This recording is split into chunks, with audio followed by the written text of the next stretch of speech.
Nginibingelele, nginamukele ekhaya lamaphupho. Uma unombuzo ubuza kwi-comment, siwuphendule njengoba sizophendula nalo esiwubuziwe namhlanje.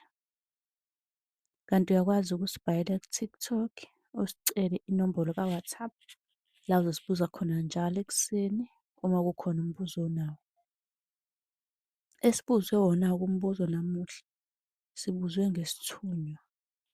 Okusho ukuthi uzothi uqeda le vidiyo ube-ke usunolwazi ukuthi-ke yini isithunywa.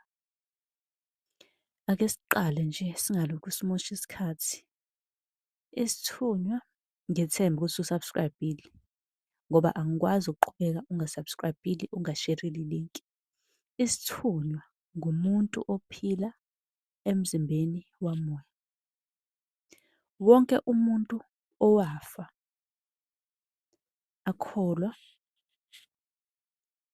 uye bese-ke eyabuya ehlale emzimbeni wakho, ehlale emzimbeni womuntu osaphilayo enyameni. Lowo muntu uyaphenduka ebizwe ngani? Ngesithunywa. Kusho ukuthi umoya womuntu uyabuya uzongena komunye umuntu ophilayo, bese-ke lokho kuthiwe yini? Isithunywa. Yebo, lowo muntu ophila kuwena ngaphakathi uyakwazi ukuxhumana nezidalwa zakho. Abanye-ke abahamba emhlabeni asebephila-ke lapha asebebizwa ngamadlozi ukuxhumana nabo. Yingakho-ke kuthiwa if umsamo wakho ungalungile, isithunywa kuthiwa asibonakali. Uma kuwukuthi umsamo wakho ungcolile noma awulungile, ilapho-ke kuthiwa khona isithunywa asibonakali. Lo muntu-ke wayeyikholwa, ahamba isonto imihla namalanga. Inhloso yakhe ukuze-ke angene ahlale emzimbeni kumuntu osaphila enyameni, aqhubeke enze imisebenzi ayekade eyenza esaphila. Bayasho-ke la ukuthi lowo muntu uma ezongena emzimbeni womunye umuntu, inhloso yakhe kusuke kuwukuqhubeka la agcine khona ngalokhu ayekwenza.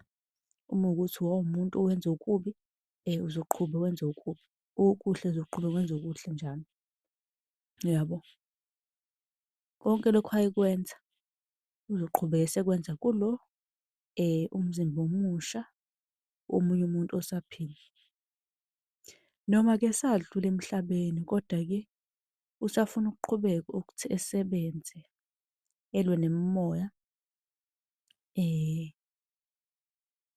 Ngingasho ukuthi eqhubeke ephile, eqhubeke ebe yingelosi, ephinde alwe namadimoni. Uyabo? Umuntu-ke ongenwe yisithunya, abanye-ke bake besebenzise igama umoya ongcwele. Ubonakala ngani? Umbuzo loyo, ukuthi umuntu ongenwe yisithunywa ubonakala ngani? Lowo muntu ubonakala ngokuthi angahambisani nayo yonke into ephambene nokuthula nenhlalakahle ezweni. Akahambisani nje nokuthula. Isithunywa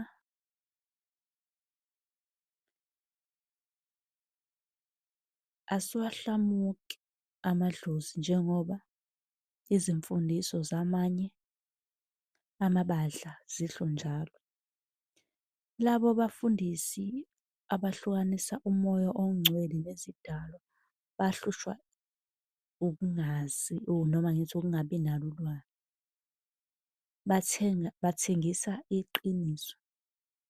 Abanye-ke bahlushwa ukweswela ulazi. Uthola ukuthi abanalo ulwazi oluphelele ngalokhu abakwenzayo. Ngoba isithunya naso sibalelwa kuwo wonke amadlozi, njengoba naso singumphefumulo womuntu osewadlula emhlabeni.